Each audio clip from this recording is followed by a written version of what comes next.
Kalau brand-brand baru cukup anti dengan strategi maksimalisasi desain, namun brand Kata melalui salah satu produk pertamanya di Indonesia, Kata i4 atau Kata i4, terlihat percaya diri dengan balutan frame metal yang kokoh dan premium ala Galaxy Note 4. Setelah eksis di pasar Hong Kong, Singapura, Filipina, bahkan Amerika dan Kanada melalui penjualan online di Amazon, Kata seakan ingin membuktikan kata siapa Kata tidak mampu banyak berkata-kata di peta persaingan pasar Indonesia. Kita gali lebih dalam yuk device-nya. Kata i4.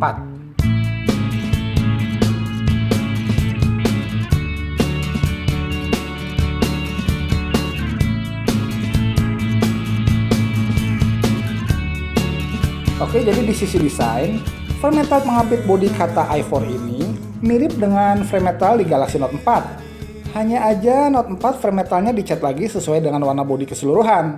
Sedangkan Kata i4 ini tampaknya ingin benar-benar menonjolkan kemetalannya dengan hanya memberi tekstur brush metal di samping yang terlihat kinclong pastinya dengan aksen chamfered metal edge pada tepiannya ala iPhone 5. Dan kalau kata saya nih ya, ini sukses memberikan kesan mewah, kokoh, dan premium. Gak puas hanya jualan kemewahan frame metalnya aja dong.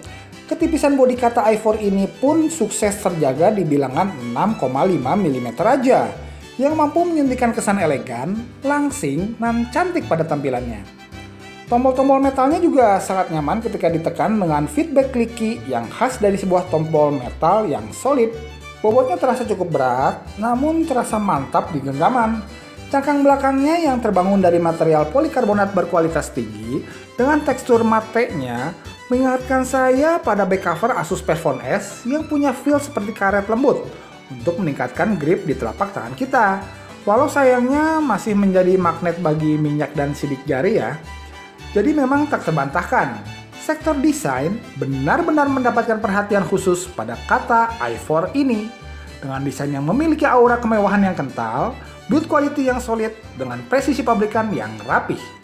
2 jempol dari Obat Galtek buat desain Kata i4. Kontras dengan sektor desain yang sangat maksimalis, di sektor user interface ini tampaknya Kata i4 tampil sangat minimalis. User interface yang digunakan adalah UI Android KitKat 4.4.2 murni dengan sedikit tambahan fitur-fitur dan aplikasi bawaan yang dianggap perlu aja.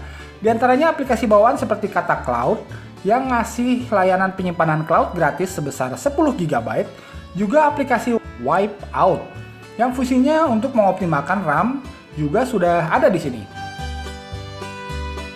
Layar 5 inch-nya masih beresolusi HD atau HD dan belum Full HD. Tapi bagi kebanyakan orang, kerapatan layar di angka 294 pixel per inch sudah lebih dari cukup untuk merasakan sensasi tampilan display yang tajam. Selain tajam, reproduksi warna dan tingkat kecerahan layarnya juga terbilang sangat baik. Udah bagus, soal cahaya bagus. Cahaya ya. Jelas gitu ya? Jelas banget. Kayak yang diedit. Nice kok, ini dari jauh tapi nggak pecah. Layarnya juga bagus. Bagus ya, terang gitu. Ya, terang. Iya, udah tajam. Udah apa ya namanya yang HP zaman IPS itu yang sudut pandangnya juga kalau dari pinggir gitu jelas ya? Iya, masih jelas. Nggak yang buram jadinya. Oke. udah bagus sih. Viewing angle atau keterlihatan layar pada sudut rendah juga layak untuk diancungi 2 jempol tanpa terlihat perubahan atau pergeseran warna ketika kita melihat layarnya dari sudut pandang yang rendah. Intinya, panel layar yang digunakan pada Kata i4 ini adalah panel layar yang berkualitas tinggi. Hanya saja, saya belum menemukan informasi mengenai teknologi proteksi layar yang digunakan. Ditopang oleh prosesor besutan MediaTek yang sudah berinti 8 dengan clock speed yang berlari di 1,7 GHz dan didampingi RAM dengan besaran 2 GB, kinerjanya terbilang memuaskan dengan kemampuan melahap game-game bergrafik 3D terberat sekalipun yang ada di Google Play Store saat ini. Dijajal game-game sekelas Kritika, Modern Combat 5, sampai The World 2 Hunting Boss, kinerja Kata i4 ini mampu tampil prima dengan lag dan frame drop yang sangat minim terasa. Walaupun nggak punya slot memori micro SD, tapi memori internalnya yang terbilang gede di 32 GB, buat saya udah cukup lah. Urusan transfer data antara smartphone atau flash disk akan semakin mudah berkat fitur NFC atau Near Field Communication, juga USB on the go yang sudah ditanamkan di sini. Baterainya juga tidak bisa dilepas atau built-in yang berkapasitas 2300 mAh. Buat pemakaian saya yang relatif cukup berat, rata-rata baterainya mampu menemani aktivitas saya sampai sore hari menuju malam. Namun untuk browsing maupun gaming sebelum tidur, biasanya sih harus dalam posisi tercolok recharger atau power bank ya. Yang patut disayangkan adalah minusnya lampu notifikasi, juga konektivitas 4G LTE. Dan untuk yang sedang mencari smartphone dengan kapabilitas dual SIM, sayangnya belum bisa terakomodir di smartphone ini. Namun selain ketiga hal tersebut, sektor hardware di kata i4 ini sudah bisa dibilang cukup dapat diandalkan.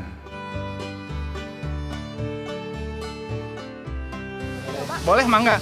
Mangga.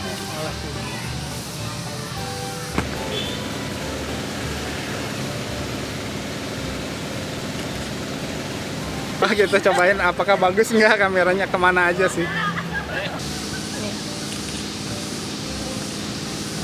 Resolusi kameranya terbilang sangat tinggi, 16 megapiksel di belakang dan 8 megapiksel di depan.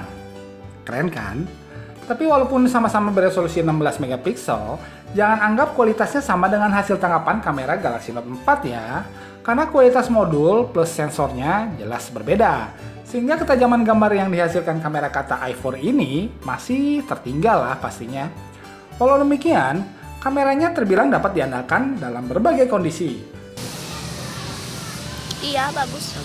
Bagus kok kamera depannya, bercahaya.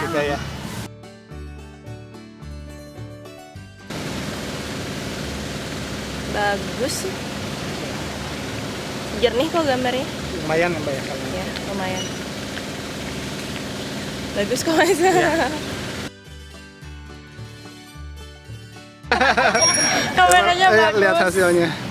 Terang ya? Terang atau banget. gimana? Nah, Bagus dan tajam. tajam. Oke.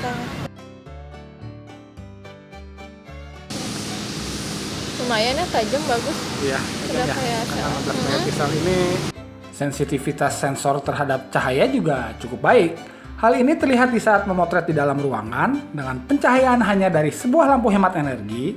Lampu flash di kameranya masih belum dibutuhkan. Walau ketajamannya jelas berkurang ya dibandingkan hasil tangkapan outdoor yang sukses tampil lebih tajam dan zero noise.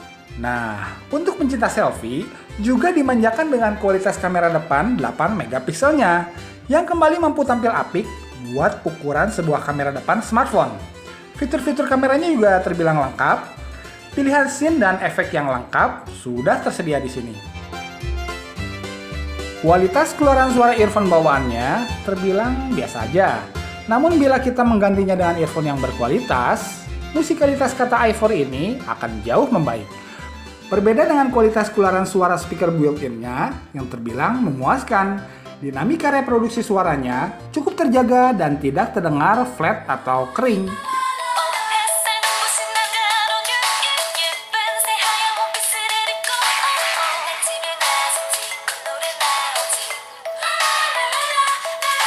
Oke, saatnya mengambil kesimpulan. Melihat kata i4 ini mengingatkan saya di saat handphone masih tersegmentasi dan memiliki spesialisasi masing-masing, seperti HP kamera, HP musik, HP game, HP bisnis, dan yang biasanya harganya mahal tuh HP fashion pastinya ya. Yap, bila tren tersebut masih ada, kata i4 ini dengan mudah akan dikategorikan sebagai HP fashion yang terfokus pada keindahan eksterior yang mewah, solid, dan elegan. Keberadaannya terlihat pas ketika diletakkan pada meja meeting para eksekutif misalnya, meja kopi di kafe-kafe mahal, sampai dashboard sebuah sedan mewah. Namun sayangnya, untuk mengejar predikat sebagai smartphone yang mampu terlihat dan terasa premium ini, beberapa sektor seperti absennya konektivitas 4G LTE, masih support satu SIM card, minusnya slot micro SD, juga earphone bawaan yang seharusnya bisa lebih baik lagi kualitasnya, harus sedikit dikorbankan. Walaupun penggunaan layar berkualitas tinggi, fitur Near Field Communication yang bikin praktis transfer data, kamera depan dan belakangnya yang bisa diandalkan, walau masih belum setajam kamera 16 megapiksel smartphone high-end ya. Besaran memori internal yang super lega di 32 GB, juga kinerja hardware yang mumpuni, masih dapat dipertahankan dan patut diapresiasi untuk menemani desainnya yang sudah luar biasa itu. Jadi, di kisaran harga 3 jutaan, ada Asus Perphone S buat para spek freak yang hobi menyiksa smartphone-nya dengan game-game kelas berat. Ada juga Samsung Galaxy A3 yang menyasar pencinta desain yang premium dan cantik dan elegan. Sekarang ada Kata i4 yang punya otak encer di dalam desain yang aduhai. Yang diuntungkan, kita pastinya, para konsumen yang punya lebih banyak pilihan sesuai selera masing-masing. Oke, itu aja reviewnya. Jangan lupa tulis komentar di bawah yang paling keren buat dapetin 5 paket pulsa 50.000 buat 5 komentar paling asik. Special thanks juga buat teteh-teteh yang udah diganggu waktu santainya buat kasih pandangan untuk Kata i4 ini. Semoga segala kebaikannya diganjar dengan kebaikan yang lebih utama olehnya. Amin. Like, subscribe, follow Twitter, Facebook, Instagram, sampai cek website Gadget Gaul ya guys. Kalau nggak mau ketinggalan informasi seputaran gadget yang up to date banget. Nico out. See you guys in the next one.